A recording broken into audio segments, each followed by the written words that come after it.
আচ্ছা, গত ক্লাসে আমরা লাইটে একটা ফেনোমেনা পড়ছিলাম, সেটা হচ্ছে আহ সেই ফেনোমেনার নাম ছিল ফটো ইলেকট্রিক ইফেক্ট বা আলোর তড়িৎ ক্রিয়া। তো আজকে যেটা পড়বো সেটা হচ্ছে কি কম্পটন ইফেক্ট বা হচ্ছে কম্পটন ক্রিয়া বলা হয় বাংলাতে। তো এটা হচ্ছে লাইটের এক ধরনের ফেনোমেনা, যে ফেনোমেনাতে কি হবে, একটা কলিশন হবে ফোটন আর ইলেকট্রনের মধ্যে। ফোটন আর ইলেকট্রনের মধ্যে একটা কলিশন হবে। সেই কলিশন হওয়ার ফলে কি হবে, ইলেকট্রনের কাইনেটিক এনার্জি বৃদ্ধি পাবে আর ফোটনের হচ্ছে ওয়েভলেন্থ বৃদ্ধি পাবে। ঠিক আছে। সো এই ঘটনাটাকে বলা হয় কম্পটন ইফেক্ট। এবং এই ঘটনাতে যেটা হয় যে ফোটন তার কিছু পরিমাণ এনার্জি ইলেকট্রনকে দিয়ে দেয়। আচ্ছা, এখানে আরেকটু বলে রাখি তোমাদেরকে, সেটা হচ্ছে লাইট। লাইট হচ্ছে এক ধরনের ইলেকট্রোম্যাগনেটিক ওয়েভ, যেগুলা কন্টিনিউয়াস কোনো কিছু না, এগুলো হচ্ছে একটা প্যাকেট আকারে থাকে, মানে ডিসক্রিট এক একটা জিনিস। মানে জিনিসটা যদি আমি তোমাদের একটু বলি, যে আমরা যখন কোনো জায়গায় লাইট ফেলি তখন আমাদের কি মনে হয় যে কন্টিনিউয়াস একটা লাইটের রে চলে যাচ্ছে। তো এটা যদিও দেখতে কন্টিনিউয়াস মনে হয়, কিন্তু এই জিনিসগুলো ফোটায় মানে প্যাকেট প্যাকেট থাকে। জিনিসটা যদি একটু অন্যভাবে বলি, তোমাদের বাসায় পানির যে ট্যাপ আছে, সেই পানির ট্যাপে তোমরা যখন পানি ছাড়ো কন্টিনিউয়াসলি পানি পড়তে থাকে। তো একটা পর্যায়ে পানি ট্যাপটা যদি তোমরা বন্ধ করার উপক্রম করো, তখন দেখবা যে পানিটা ফোটায় ফোটায় পড়তেছে। অ্যাকচুয়ালি সব পানি আসলে এরকম ফোটা ফোটাই পড়ে, কিন্তু এক পর্যায়ে যদি অনেক ফোটা পড়ে তখন সেটাকে মনে হয় যে পানির একটা রেখা বা পানির একটা আহ কি বলে, পানির একটা ফ্লো তৈরি হয়েছে, এরকম মনে হয়। তো লাইট গুলো হচ্ছে এরকম একটা একটা প্যাকেটের মতো। ঠিক আছে। ঠিক যেমন এই যে ধরো একটা পটেটো চিপসের যদি 10টা পটেটো চিপস একত্রে লাগানো থাকে, তখন কি একটা পুরা দড়ির মতো বা একটা মালার মতো তৈরি হয়ে যায়। কিন্তু যদি আমরা ওগুলা কি করতে হয়, প্রত্যেকটা আলাদা আলাদা ছিটতে হয়, তাই না? তো লাইটও এরকম আলাদা আলাদা, এই যে এরকম প্যাকেট প্যাকেট থাকে, অনেকগুলো প্যাকেট লাইট একত্র হইলে তখন একটা লাইটের রে তৈরি হয়। তো ওই যে এক একটা প্যাকেটের যে লাইট, সেই লাইট গুলাকে বলা হয় ফোটন। ঠিক আছে। সেই জন্য বলতেছিলাম যে যখন একটা ফোটন আর একটা ফ্রি ইলেকট্রন, যে ইলেকট্রনটা রেস্ট অবস্থায় আছে, এই দুটো ইলেকট্রনের মধ্যে ধাক্কা লাগবে বা একটা কলিশন হবে, তখনই আসলে কোয়ান্টাম ইফেক্ট হয়। এবং এই ঘটনার ফলে যে জিনিসটা তৈরি হয় সেটা হচ্ছে ইলেকট্রনের কাইনেটিক এনার্জি বৃদ্ধি পাবে আর ফোটনের ওয়েভলেন্থটা হচ্ছে বৃদ্ধি পাবে। ঠিক আছে। So as a result of quantum effect the electron transfers of their energy, electron actually sorry photon তার কিছু পরিমাণ এনার্জি ইলেকট্রনকে ট্রান্সফার করে দিয়ে দেয়। আচ্ছা, তো এই রিলেটেড আমি তোমাদেরকে একটা ভিডিও দেখাই, যে ভিডিওটা দেখলে তোমাদের মানে একটা কনসেপ্ট মানে একটু ক্লিয়ার হবে। একটা অ্যানিমেটেড ভিডিও আছে, তাই ক্লাসেই দেখাই।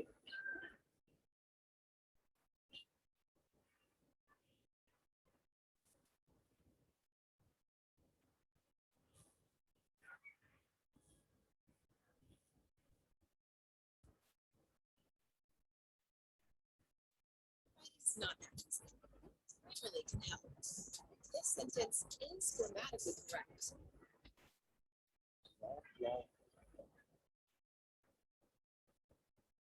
এই ক্ষেত্রে যেটা হয় যে ফোটন তার এনার্জি হারায়। সো ফোটন যদি এনার্জি হারায়, আমরা গত ক্লাসে করতেছিলাম যে ই সমান সমান কি, এইচ নিউ বা এইচ সি বাই ল্যামডা। তাহলে আমাকে বলতো যে কেউ যদি এনার্জি হারায় তাহলে সেক্ষেত্রে কি হবে, তার ওয়েভলেন্থ বাড়বে না কমবে?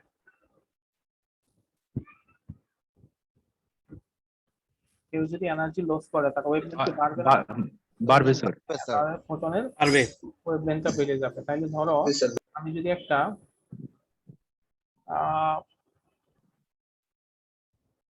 আমি ধরো হচ্ছে একটা কি করলাম, গ্রিন কালারে একটা লাইট ফেললাম, তারপরে কোয়ান্টাম ইফেক্ট হয়ে আমি যদি একটা রেড কালারের ফোটন পাই, তাহলে সেটা কি খুব বেশি অবাক করার ঘটনা হবে? না স্যার, ওটা তরঙ্গ দৈর্ঘ্যের কারণে স্যার রেড হয়ে গেছে। হ্যাঁ, তরঙ্গ দৈর্ঘ্য বৃদ্ধি পাওয়ার কারণে গ্রিনটা রেড হয়ে গেছে। আর আরেকটা ঘটনা কি হয়, যে ফোটন যেহেতু তার কিছু এনার্জি দিয়ে দেয়, ফোটন তার হচ্ছে কিছু এনার্জি কাকে দিচ্ছে, ইলেকট্রনকে দিচ্ছে। তো ইলেকট্রনে কি হবে, ইলেকট্রনের কাইনেটিক এনার্জিটা বৃদ্ধি পাবে। ইলেকট্রনের কাইনেটিক এনার্জিটা বৃদ্ধি পাবে। তো এই হচ্ছে ঘটনা। স্যার এই কাইনেটিক এনার্জিটা কি আরেকবার বলবেন? কাইনেটিক এনার্জি হচ্ছে গতিশক্তি। কাইনেটিক এনার্জি বাংলা হচ্ছে গতিশক্তি। গতির কারণে কোন একটা বস্তুর মধ্যে যে এনার্জি তৈরি হয় সেটাই হচ্ছে কাইনেটিক এনার্জি বা গতিশক্তি।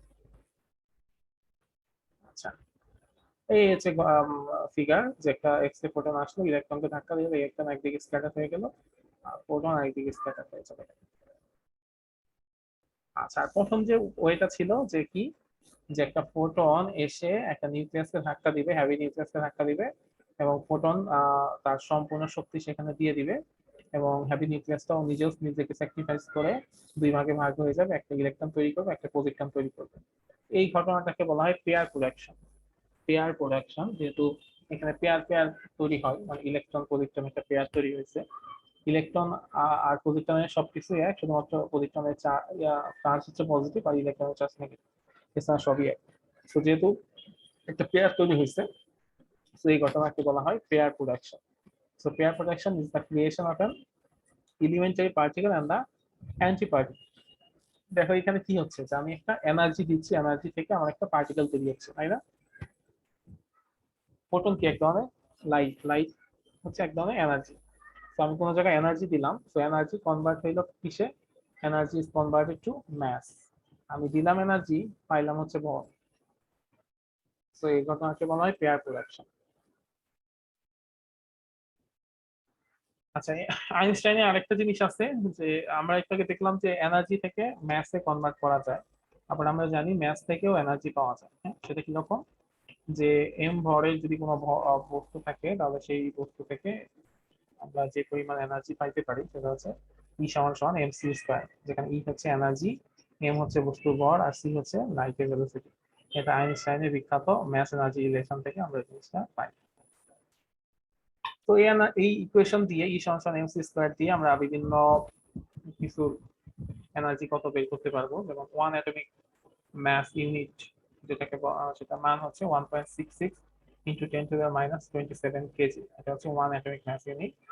এটার ইকুইভ্যালেন্ট এনার্জি কত সেটা যদি আমরা বের করতে চাই তাহলে সেটা আমরা খুব সহজে বের করতে পারবো। ওয়ান অ্যাটমিক ম্যাস ইউনিট, এটাকে যদি এম ধরি আর সি হচ্ছে লাইটের ভেলোসিটি, তো এখান থেকে যদি এনার্জি ক্যালকুলেট করি তাহলে সেটা হবে কত, ই সমান সমান এম সি স্কোয়ার বা 14.9 ইন্টু 10⁻11 জুল। এটাকে যদি ইলেকট্রন ভোল্টে কনভার্ট করা হয়, দেখুন ইলেকট্রন ভোল্টে নিলে 1.6 ইন্টু 10⁻19 দিয়ে ভাগ করতে হবে, তাহলে সেটা হয় 91.5 ইন্টু 10⁻6 ইলেকট্রন ভোল্ট বা 91 মেগা ইলেকট্রন ভোল্ট। তো এরকম করে আমরা যে কোনো বস্তু, মানে কোনো একটা বস্তু ভর দেওয়া থাকলে সেখান থেকে এনার্জিটা বের করতে পারি। আচ্ছা, এরপরে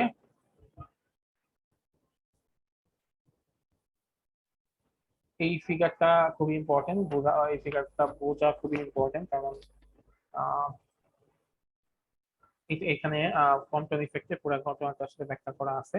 এবং এই ফিগারটা যদি বুঝতে পারো, কোয়ান্টাম ইফেক্ট রিলেটেড যত এমসিকিউ আছে সব এমসিকিউ এর অ্যান্সার গুলা খুব সহজে দিতে পারবা। ঠিক আছে, তো এই ফিগারটা বোঝাটা খুবই ইম্পর্টেন্ট। খেয়াল করো, ইনিশিয়ালি ইনিশিয়ালি একটা ফোটন আসতেছে। এখন আমাকে বলো, যে ফোটনটা আসতেছে সেই ফোটনে একটা এনার্জি ছিল, সেই এনার্জি হচ্ছে ই সমান সমান এইচ নিউ। আচ্ছা, সেই ফোটনের এনার্জি হচ্ছে ই সমান সমান এইচ নিউ।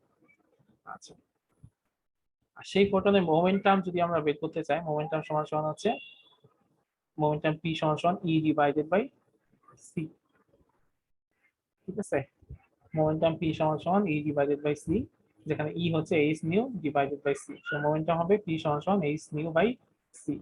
তো এটা হচ্ছে ফোটনের ইনিশিয়াল এনার্জি আর মোমেন্টাম।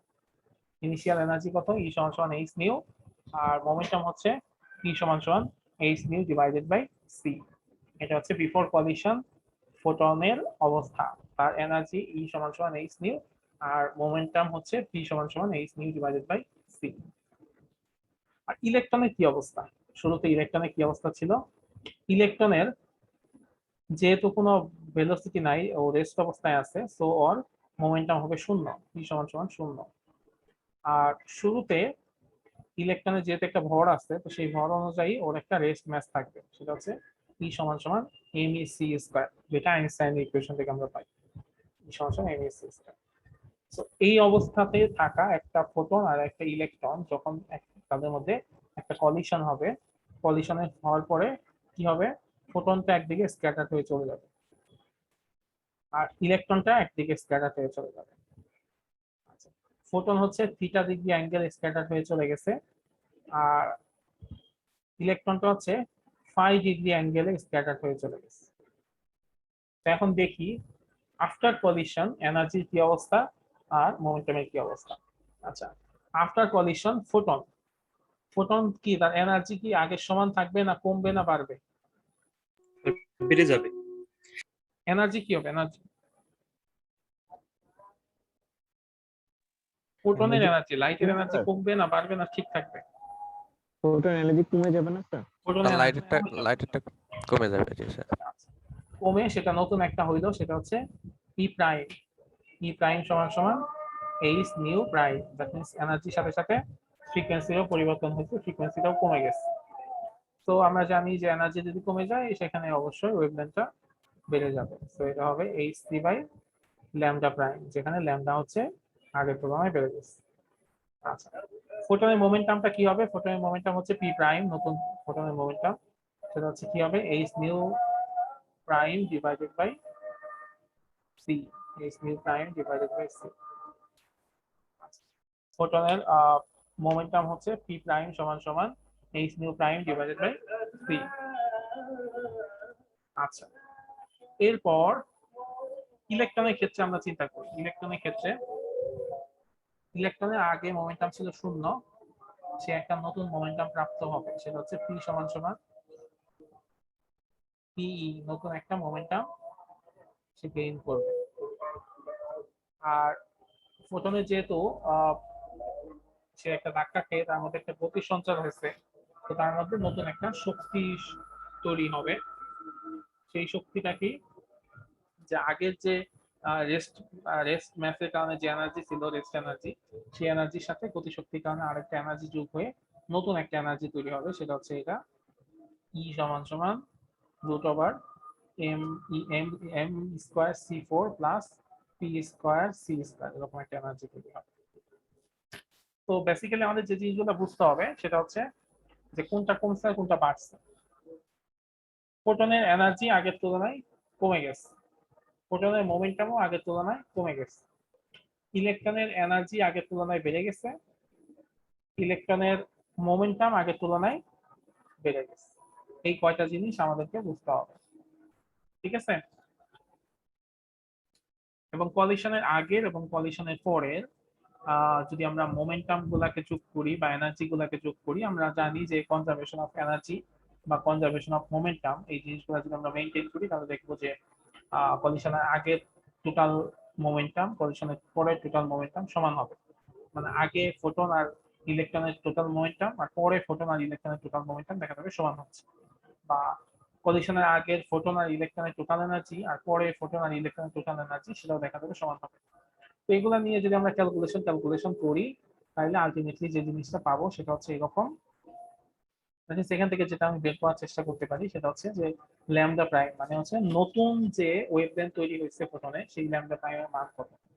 তো ল্যামডা প্রাইম হবে কত, ল্যামডা প্রাইম মানে ল্যামডা প্রাইম আর আগে যে ল্যামডা, এই দুটো পার্থক্যটা হবে কি, ল্যামডা প্রাইম মাইনাস ল্যামডা, দেখুন আগের ল্যামডা যতটুকু বেড়ে গেছে সেটার মান, ল্যামডা প্রাইম মাইনাস ল্যামডা সমান সমান H by M E C 1 minus cos theta. H হচ্ছে এখানে প্ল্যাঙ্কের কনস্ট্যান্ট, এম ই হচ্ছে ইলেকট্রনের ম্যাস, আর সি হচ্ছে লাইটের ভেলোসিটি, আর কস থিটা হচ্ছে কি, কস থিটা হচ্ছে ফোটন যে অ্যাঙ্গেলে স্ক্যাটার হয়ে চলে গেছে। ফোটন তো এই অ্যাঙ্গেলে চলে যাওয়ার কথা, মানে এই দিক বরাবর চলে যাওয়ার কথা, সেই দিকে একটা অ্যাঙ্গেল করে চলে গেছে। সো কত ডিগ্রি অ্যাঙ্গেলে ফোটনে চলে গেছে সেটা। তো আমরা এই পুরো ডিটেলটা পড়াইলাম না, তো লাস্ট ইকুয়েশনটা পড়াচ্ছি, সেটা হচ্ছে ল্যামডা প্রাইম মাইনাস ল্যামডা সমান সমান H by M E C 1 minus cos theta. ঠিক আছে, এখন পর্যন্ত যতটুকু পড়াইছি এর মধ্যে কারো কনফিউশন আছে? স্যার, হ্যাঁ বলো। এটা বেসিক্যালি আমরা কিসের ইকুয়েশন করতেছি? আচ্ছা, এটা আমরা যেটা পড়তেছি সেটা হচ্ছে যে কোয়ান্টাম ইফেক্টের পর যে ফোটনের যে ওয়েভলেন্থটা বেড়ে গেল, সেই ফোটনের যে নতুন ওয়েভলেন্থ বা স্ক্যাটার্ড ওয়েভলেন্থ, সেই স্ক্যাটার্ড ওয়েভলেন্থের মান কত সেটা আসলে দেখার চেষ্টা করতেছি।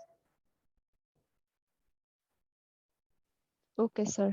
স্যার আমরা মাঝখানের আর ডেফিনেশন গুলা পড়বো না, আবার যে গ্রাফ আছে? হ্যাঁ, তোমরা শুধু হচ্ছে এইটা পড়বা, এই যে ফিগারটা পড়বা, এই ফিগারটা বোঝার চেষ্টা করবা। আর আচ্ছা মাঝখানে যে জিনিসগুলো আছে এগুলো আমরা স্কিপ করলাম, এগুলা মানে যেহেতু অনলাইনে আসলে করাটা টাফ, সেগুলো দরকার নেই। শুধুমাত্র লাস্টের ফাইনাল যে ইকুয়েশন আছে এই ইকুয়েশনটা অবশ্যই জানতে হবে ম্যাথ করার জন্য। আচ্ছা, এটা হচ্ছে একটা formula. Lambda prime minus lambda সমান সমান H by M E C 1 minus cos theta. আচ্ছা স্যার। আচ্ছা, তোমাদের কি আজকে আমার পরে যে একটা ক্লাস হইতো ওটা কি হবে? আজকে তো আর কোনো ক্লাস নাই স্যার। আচ্ছা, আজকে আর কোনো ক্লাস নাই, তাহলে আমরা স্যার আমার আছে স্যার। অন্য সেকশনের মেবি আছে স্যার, 7:30 থেকে মেবি। আচ্ছা, 7:30। আমরা তাহলে একটু 10 মিনিট বা 5-7 মিনিটে নামাজটা পড়ে আসি সবাই। ঠিক আছে স্যার। Okay. Okay sir.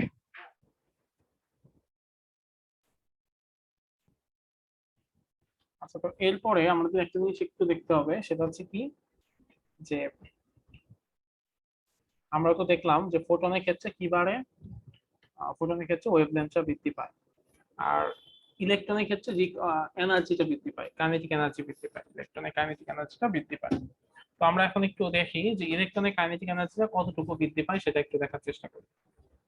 আর সেটা যদি আমরা দেখতে চাই তাহলে সেটা কিভাবে দেখা যেতে পারে?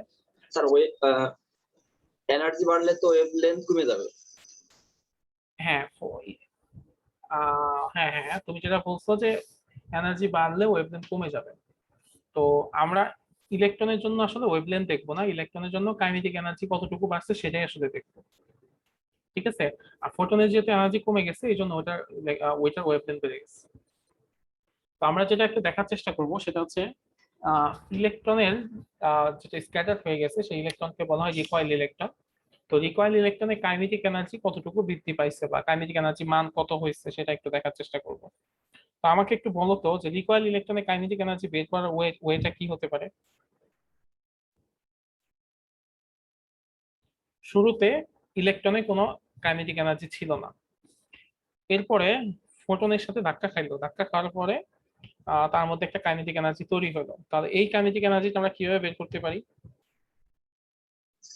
স্যার প্রথম আছে, পরে যেটা তৈরি হলো সেইটা প্রথমেরটা থেকে বাদ দিলে তো। হ্যাঁ, এক্স্যাক্টলি ওইটাই, যে আমরা কি করব, কলিশনের আগে ফোটনের এনার্জি কত ছিল আর কলিশনের পরে ফোটনের এনার্জি কত ছিল, এই দুইটা যদি একটা থেকে আর একটা বিয়োগ করি তাহলে এই জিনিসটা বের হয়ে যাবে, ঘটনাটা ঘটে যাবে আর কি, তাই না?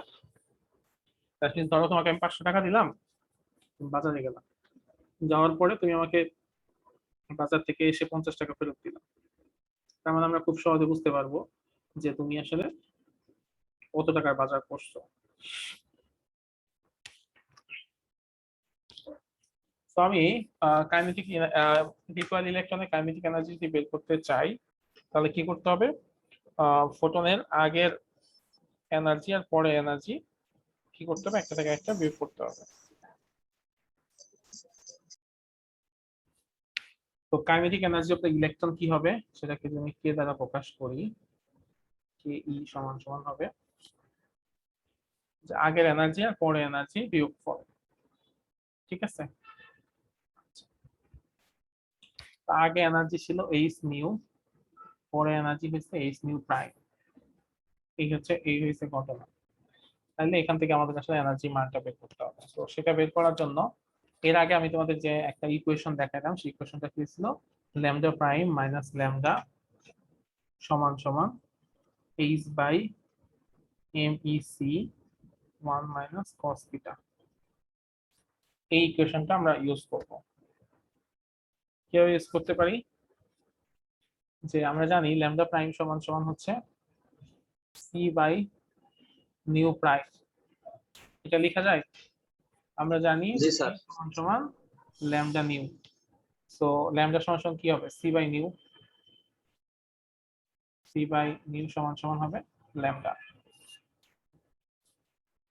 তো এটা আমরা দেখতে পারি C by nu prime minus C by nu সমান সমান H by M E C 1 minus cos theta। এখন আমাদের দেখো কার মান বের করতে হবে, আমরা বের করবো এইচ নিউ প্রাইমের মানটা বের করবো, ঠিক আছে। তো এইচ নিউ প্রাইমের মান বের করতে হলে আমার এই পাশে এই যে নিউ এর সাথে একটা এইচ নিয়ে আসতে হবে। তো সেটা কিভাবে আনা যাইতে পারে, সেটা আনা যাইতে পারে একটা ওয়েতে, যে আমি দুই সমীকরণে উভয় পাশে কি করি, এই 1/h দ্বারা বা h দিয়ে ভাগ করে দেই দুই সমীকরণকেই, মানে সমীকরণের উভয় পাশে h দ্বারা ভাগ করে দেই, তাহলে কি হবে, ভাগ করে দিয়ে উল্টাই দিলে হ্যাঁ c/h new prime c/h new, আর এই পাশে কি হবে, উপরে একটা h নিচে একটা h, তাহলে h বাদ যাবে, এই দুটো h একটা একটা বাদ যাবে, থাকবে MEC 1 minus cos theta। আচ্ছা এর নিচে যদি আমি একটা লাইন লিখি তোমরা কি দেখতে পারবা? স্যার নিচে দিলে দেখা যাবে না স্যার, উপরে দিকে। আচ্ছা উপরে, তাইলে আমরা এটা কি করতে পারি, আমাদের দরকার হচ্ছে H nu prime, so C তো আমাদের দরকার নাই, তাহলে সিটাকে আমরা সরাই ফেলি। সিটা সরানোর জন্য কি করা যেতে পারে, আরেক সেম কাজই করতে পারি, সি দ্বারা ভাগ করে দিতে পারি আবার। জি উভয় পক্ষে সি দ্বারা যদি ভাগ করি তাহলে কি হবে, 1/h mu prime 1/h new সমান সমান 1/me সি, সি স্কয়ার। একটা সি হলে সি স্কয়ার হয়ে যাবে। আচ্ছা তাহলে 1 minus cos theta। ওকে, তো এই হচ্ছে অবস্থা। এখন তাহলে কি করতে হবে, আমি এইচ নিউ প্রাইম যেহেতু বের করবো এটাকে ওই পাশে নিয়ে যাই।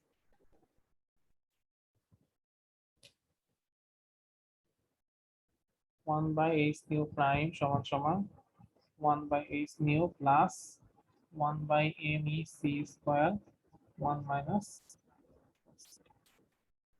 ঠিক আছে। জি স্যার।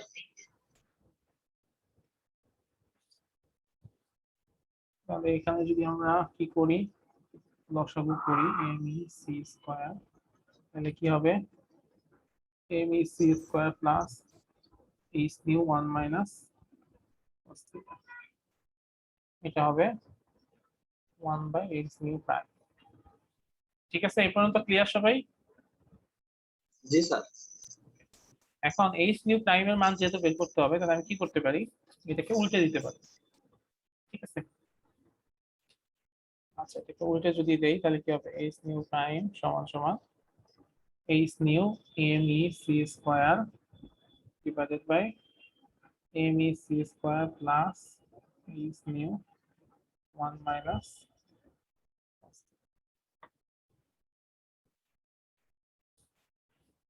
এ পর্যন্ত সবাই ক্লিয়ার? কারো কোনো কনফিউশন আছে কোনো লাইনে?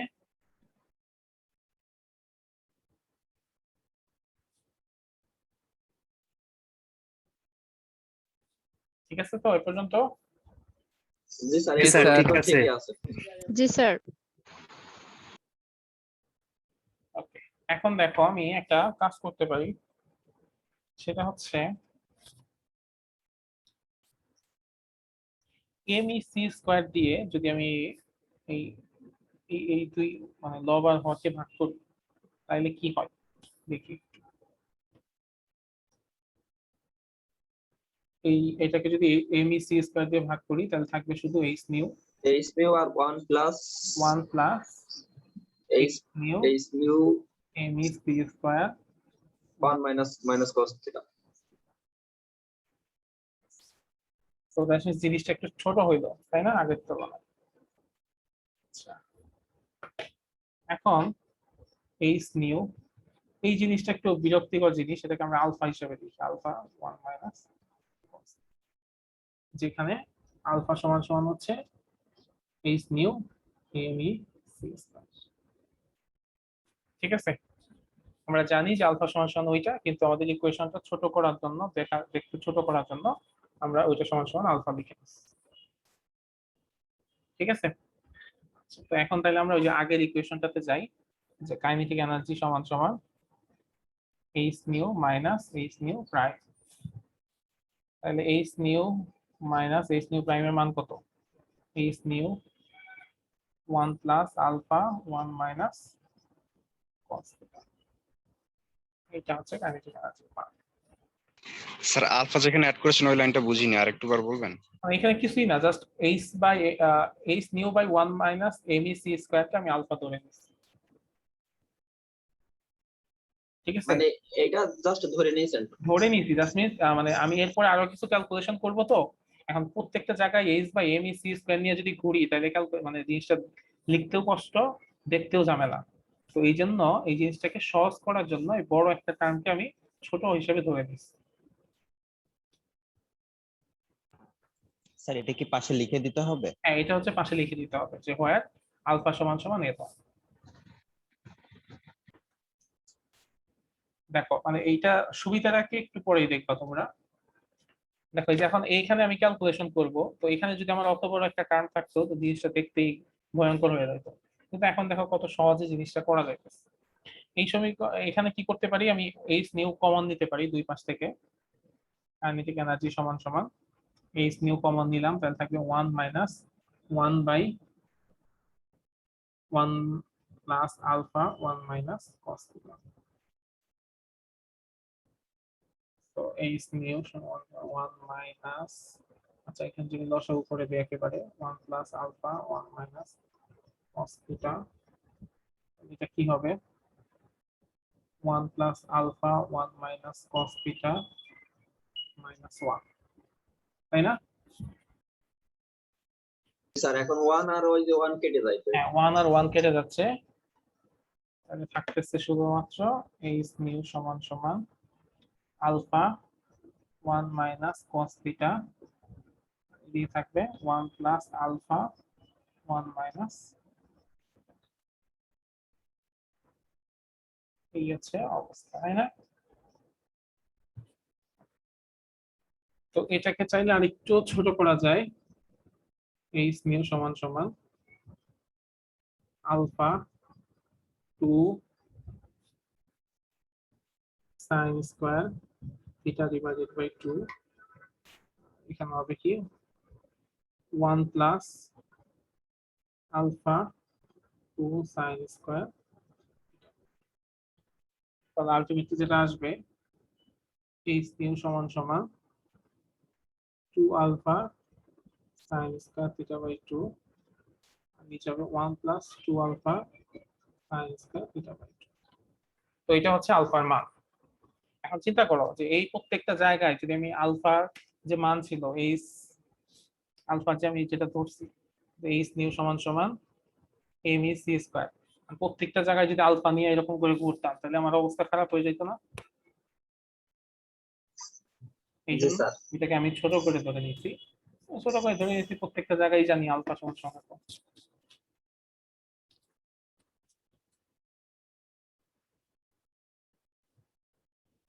ঠিক আছে, বুঝতে পারছো? স্যার এখন কি ওই যে আলফার মান বসিয়ে দিতে হবে না ওই আলফার অবস্থায় এখন আর রাখবে? কিছু বসাইতে হবে না, যেরকম আছে এরকমই থাকবে। যদি আমাদের কখনো ম্যাথ করতে হয় সেক্ষেত্রে আলফার মানটা আমরা আগে আমরা জানি আলফা সমান সমান এত, সেটা থেকে আলফার মান বের করে সেখানে মানে ভ্যালু হিসেবে গুণ করে দিবে। স্যার 1 মাইনাস কস থিটা এটা কোন সূত্রে নিয়েছেন পরে যে 2 সাইন স্কয়ার থিটা? আচ্ছা 1 মাইনাস cos 2 থিটা এটা একটা সূত্র আছে 1 মাইনাস cos 2 2 থিটা। থিটা, সেটা হচ্ছে 2 সাইন স্কয়ার থিটা, বা তুমি যদি এটাকে 1 মাইনাস cos থিটা বলো তাহলে 2 সাইন স্কয়ার থিটা বাই 2। আর আরেকটা সূত্র আছে 1 প্লাস cos থিটা, সেটা হচ্ছে 2 cos স্কয়ার থিটা বাই 2। এটা অ্যাকচুয়ালি মানে সূত্রটা আসছে এরকম, যেখানে অরিজিনাল সূত্র সেখানে এটা 2 থিটা, ঠিক আছে, আর এখানে হচ্ছে সেক্ষেত্রে থিটা।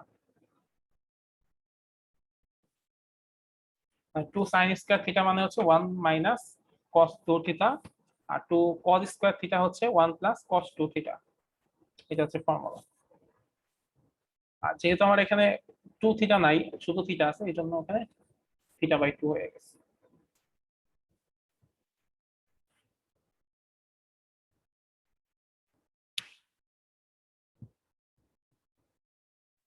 ঠিক আছে,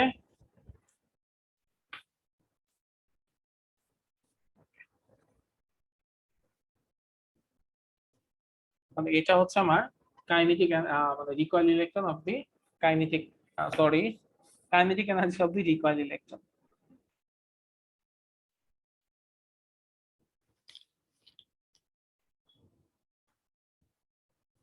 আরে শব্দগুলোই কেমন মতো স্যার একটা। তো আমাদের ইসের পার্টটা হয়ে গেল, সেটা হচ্ছে কম্পন ইফেক্টের মানে থিওরি পার্টটা শেষ হয়ে গেছে, এখন আমাদের জাস্ট ম্যাথ করতে হবে। তো দেখো এখানে কি বলছে, এই যে একটা ম্যাথ দেওয়া আছে যে access of wavelength 0.2400 nanometer are quantum scattered. The scattered beam is observed at an angle of 60 degree relative to the incident beam. Find the wavelength of the scattered X-rays. Second বলছে find the energy of the scattered X-ray photons. আর 3 number বলছে find the kinetic energy of the scattered electrons. আর 4 নাম্বারটা আসলে লাগবে। তো প্রথম তিনটা যদি পারো তাহলে কম্পন ইফেক্ট নিয়ে যে কোনো ধরনের ম্যাথ তোমরা করতে পারবে। তো দেখো এখানে বলছে কি যে একটা এক্স-রে যার ওয়েভলেন্থ হচ্ছে 0.24 ন্যানোমিটার, সেটা কম্পন স্ক্যাটার্ড হয়েছে এবং সেই স্ক্যাটার্ড বিম মানে সেই বিমটা স্ক্যাটার্ড হয়েছে এবং সেটা ধরা পড়ছে মানে আমি যেটা দেখতে পাইছি যে 60 ডিগ্রি অ্যাঙ্গেলে সেটা স্ক্যাটার্ড হয়েছে। তো বলছে যে নতুন যে স্ক্যাটার্ড এক্স-রে তৈরি হয়েছে সেটার ওয়েভলেন্থ কত সেটা বের করো। তো আমরা একটু আগে যে ফর্মুলাটা পড়লাম, এই যে ফর্মুলাটা যে ল্যামডা প্রাইম মাইনাস ল্যামডা সমান সমান h/mec 1 মাইনাস cos থিটা। তাহলে আমাকে বলো তো যে আমি যদি এই ফর্মুলাতে এটা বসাই তাহলে কি হবে। ফর্মুলাটা লিখি যে lambda prime minus lambda h divided by mec 1 minus cos theta.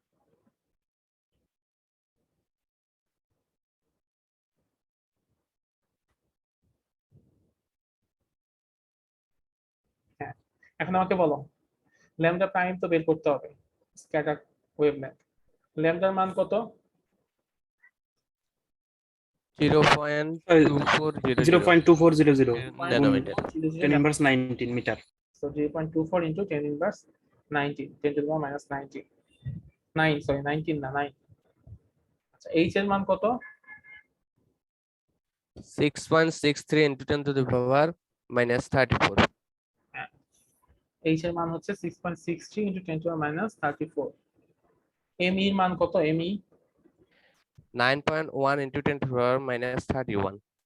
আচ্ছা 9.1 into 10 to the minus 31। c এর মান কত? 3 into 10 to the power 10 to 8. the power 8। cos থিটার মান কত? 60 থিটার মান ডিগ্রি। হচ্ছে 60 ডিগ্রি। ওকে, তাহলে কি এই ম্যাথটা করতে পারবা? জি স্যার।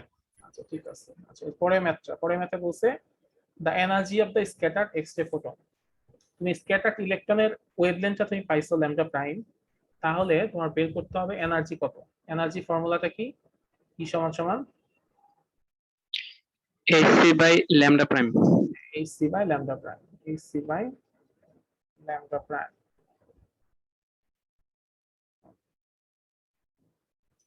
আচ্ছা ঠিক আছে।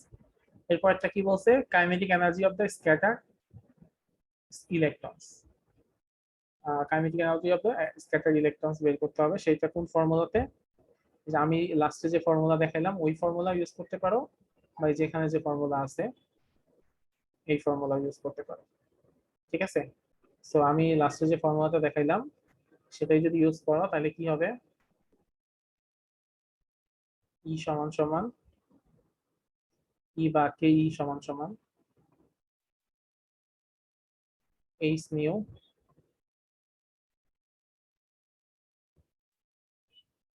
Two alpha sine square theta by 2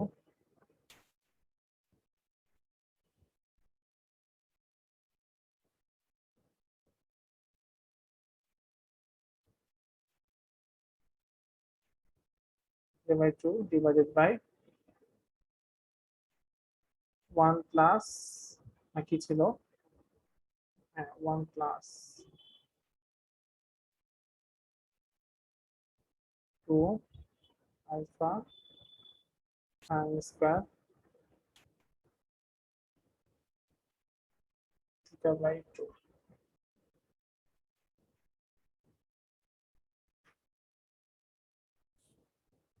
ঠিক আছে, সেই ফর্মুলা যদি ইউজ করি, এইচ তো জানি, নিউ হচ্ছে সি বাই ল্যামডা, আলফার মান হচ্ছে H nu divided by M C square, theta জানি, এই থিটাও জানি। তো এখান থেকে যদি আমরা ফর্মুলা ইউজ করি তাহলে অ্যান্সার চলে আসবে। তো এই তিনটা ম্যাথ কি তোমরা নেক্সট ক্লাসে আমাকে করে দেখাইতে পারবা? জি স্যার, ইনশাআল্লাহ আমরা জি চেষ্টা স্যার করি। পারবো। আচ্ছা ঠিক আছে, এই তিনটা ম্যাথ তোমাদের টাস্ক থাকলো, নেক্সট ক্লাসে তোমরা আমাকে করে দেখাবা। এবং আমি তোমাদেরকে যেটা বলতেছি সেটা হচ্ছে এই ম্যাথগুলো দেখতে যতটা সহজ মনে হচ্ছে, ম্যাথগুলো কিন্তু ততটা সহজ না। সহজ না কি হিসেবে, তুমি এই ম্যাথে অ্যান্সার বের করবে, অ্যান্সার বের করার পর দেখবা যে অ্যান্সার মিলে নাই। ঠিক আছে, এই প্রথমটার ক্ষেত্রে ল্যামডা প্রাইমের মান আসবে 0.2412, আমি অ্যান্সার বলে দিচ্ছি, অ্যান্সার মিলাবা 0.2412 ন্যানোমিটার। তো এই প্রথমটা যদি করতে পারো বাকি সবগুলো হবে, কিন্তু প্রথমটা যদি এই অ্যান্সার না আসে, তোমাদের যেটা আসবে 0.24 আসবে, তোমাদের আসবে কত? 0.24 ন্যানোমিটার। এখন তুমি বলো যে তোমার আগেও ছিল 0.24, এখনো হইলো 0.24, তাহলে কি অ্যান্সার হয়েছে? আগে কত ছিল? 0.24। এরপরেও যদি তোমার 0.24ই আসে তাহলে কি অ্যান্সার মিললো? না স্যার। না স্যার, জিরো হয়ে যাবে তো তাহলে। হ্যাঁ, তাহলে তো পার্থক্য হয়ে গেল 0। তো তোমার যেটা আসবে অ্যান্সার সেটা হচ্ছে 0.2412 ন্যানোমিটার। তো এইটা যদি আনতে পারো তাহলে বুঝতে হবে তোমার ম্যাথ হয়েছে এবং তুমি ম্যাথগুলো করতে পারবে। অবশ্যই ক্যালকুলেটর ইউজ করতে হবে। তো এটা করে, এই ম্যাথগুলো কিন্তু অত সহজ না, এই একটা কারণে, ক্যালকুলেশনের কারণে অনেকের এই ম্যাথগুলো হয় না। ফর্মুলা খুবই সহজ। সো নেক্সট ক্লাসে আমার এই তিনটা ম্যাথ আমাকে করে দেখাবা, অন্তত রেজাল্টগুলো আমাকে বলবা সবাই। Okay sir. ঠিক আছে? Okay, ঠিক আছে, তাহলে আজকে আমরা এই পর্যন্তই রাখতেছি, নেক্সট ক্লাসে আবার কথা হবে। স্যার এই ভিডিওটা আজকেই দিয়ে দিন স্যার তাহলে। হ্যাঁ, আজকে আমি দিয়ে